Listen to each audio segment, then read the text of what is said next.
Brother, unang-una, wala akong babrahan.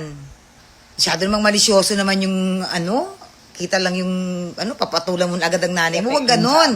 Sa mga nanay na walang bra sa loob ng bahay pero may anak kang maliliit na lalaki, naku po, ayusin mo yung damit mo. Huwag kang magsuot ng damit na kita yung mga private parts mo. Huwag kang magsuot ng maikling damit. Protektahan mo yung anak mo. Akala mo, iniisip mo, anak ko naman to eh. Wala namang mali siya. Mali ka dun. Bakit? Ang lalaki, visual yan. Tayo ay sexual being. Ngayon, yung mga anak mo na lalaki, tuwing umaga, tumitigas yan. Kaya, iwasan mong magsuot ng mga damit na maikli. Kita yung private parts mo. Wala kang bra. Manamit ka. Bakit? Alam mo, sabi sa Bible, kung ikaw ang magiging dahilan kung bakit magkakasala ang bata, mabuti pa, lagyan ka ng lubid sa leeg na mayroong malaking bato sa kabilang dulo at yung bato na yun itapon sa dagat. Parang sinabi ni Lord, kung Oh.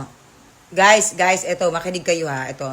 Sabi ni Brother Alvin, eto ha, mga nanay na walang bra sa loob ng bahay, ayusin mo yung damit mo. Magsuot ka ng bra dahil sa'yo magkakasala ang mga anak mo. Sabi ni Lord, kung dahil sa'yo magkakasala yung mga basta mabuti pa magpakamatay ka na lang. Grabe yun na, yung buti pa magpakamatay ka na lang.